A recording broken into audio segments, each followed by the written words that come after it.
Hello, beautiful people, and thank you for tuning in. I just want to say first, thank you to God, my family, my friends. Thank you to God for the way that He works in my life and the way that He works in your life, even though you may not know it.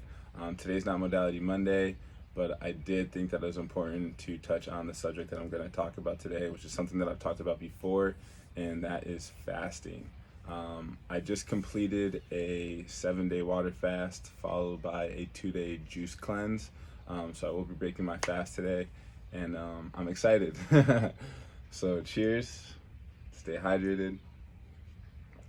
Also, I want to say thank you to my brother Amani for the wonderful fruit, the soursop, the mango, some dates, avocado, some watermelon, some grapes and cherries that I'll be breaking my fast with today. So I'm excited about that.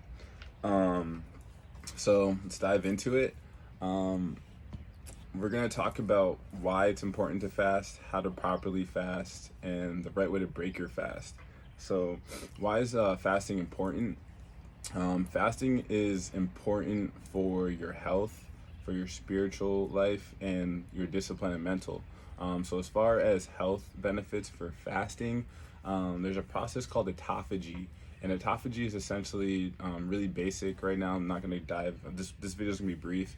Autophagy is a process where your cells, it has a mechanism, your cells have a mechanism where it takes all the bad things that are trying to fight your body and fight your cells, and it takes it and actually turns it into good energy and fuel for your cells in your body.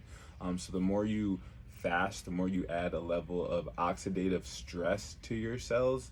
So it's almost like preseason or training for your cells, right? Imagine for, let's say, we're gonna use sports for an example. You got preseason where you're training, you're putting all the stress on your body so that during the regular season, you're in tip-top shape and good to go. It's the same thing with your cells. The more you fast, you add this level of stress to your cells so that when you are eating and you are able to, be at a regular balance in your body, your cells are like supercharged, and it regenerates your cells and it allows your cells to heal themselves faster.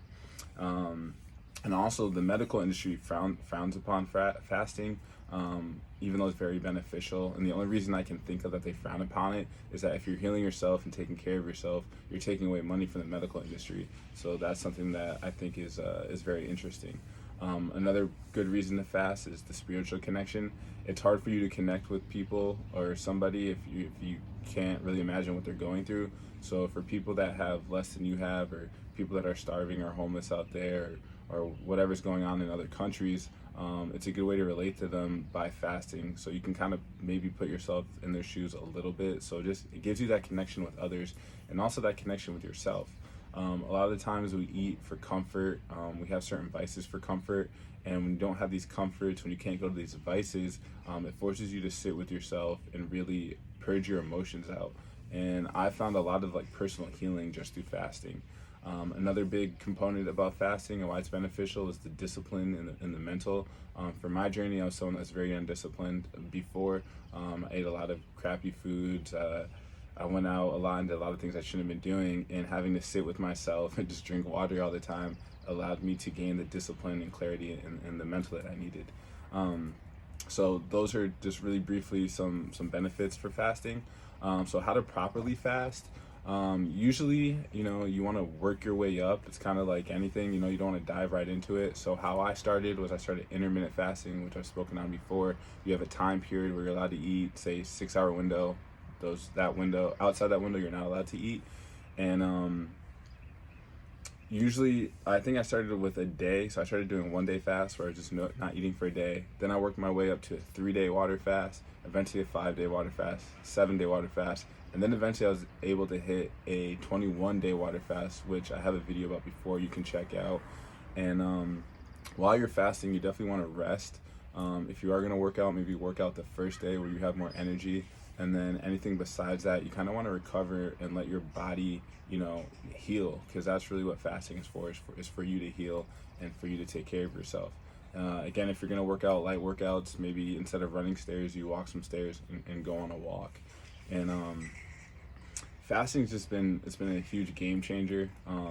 So if anyone has any questions about fasting or you want to know more, I have videos about them, and I'm here to answer any questions about fasting. I think it's a very important asset and modality for healing for yourself. So how to properly break your fast? You definitely want to break it with very light foods, smoothies, fruits that are high in antioxidants and just very light. When I look at all these fruits right here, and I look at the watermelon, cherries, that soursop, the mango, these fruits all have three things. And there's only three things that the human body needs to live on. And that's oxygen, water, and electricity. And when I look at all these fruits right here, they all have water, oxygen, and electricity. So these are the things that you want to break your fast with. Stay away from stay away from like heavy oily foods, and this is how you break your fast. mm. Shout out to Amani for the fruits. Thank you so much. You guys just saw me break a 7-day, 9-day fast right now. So I'm very thankful, and thank you guys for tuning in. Peace and love. I'm gonna get to it. mm.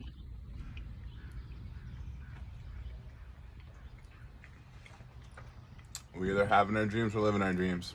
Let's live them.